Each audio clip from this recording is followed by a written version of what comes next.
പുഷ്പൻ ഞങ്ങളെ സംബന്ധിച്ച് ഇന്ത്യയിലെ ഓരോ DYFI പ്രവർത്തകനും ജീവിച്ചിരുന്ന ഇതിഹാസമാണ്. അദ്ദേഹത്തിൻ്റെ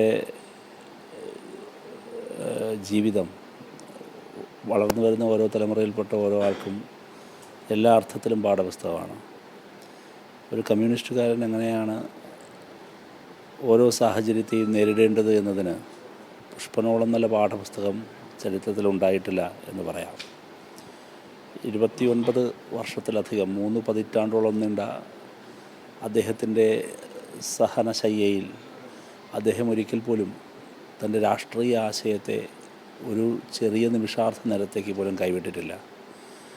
ആ രാഷ്ട്രീയത്തിൻ്റെ ഉൾക്കാഴ്ചയിലും വെളിച്ചത്തിലുമാണ് എല്ലാ പ്രശ്നങ്ങളെയും പുഷ്പൻ നോക്കിക്കണ്ടത്.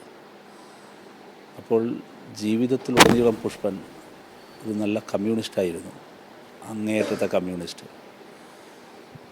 പല സന്ദർഭങ്ങളിലും മരണത്തോട് മുഖാമുഖം ഏറ്റുമുട്ടി അദ്ദേഹം തിരിച്ചു വന്നിട്ടുണ്ട്.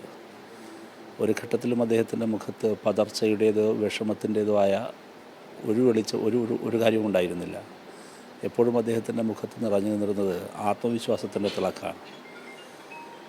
അവസാനം ബേബി മെമ്മോറിയൽ ഹോസ്പിറ്റലിൽ വെച്ച് കാണുമ്പോഴും പുഷ്പൻ്റെ മുഖത്ത് കണ്ടത് ആ ആത്മവിശ്വാസത്തിൻ്റെ തെളിച്ചാണ്. മരിച്ചു കിടക്കുന്ന പുഷ്പൻ്റെ മുഖത്തും വന്ന് ആദ്യം നോക്കിയത് അതുതന്നെയായിരുന്നു.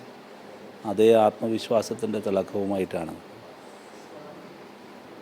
ചുരുട്ടിപ്പിടിച്ച തൻ്റെ ചെറിയ കൈകളുമായി ആ മനുഷ്യൻ ഇപ്പോഴും കിടക്കുന്നത്.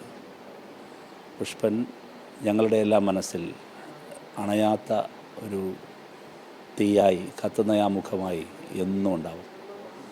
DYFI അതിൻ്റെ പതാക ഈ മഹാമനുഷ്യൻ്റെ മുമ്പിൽ താഴ്ത്തിക്കെട്ടുകയാണ്.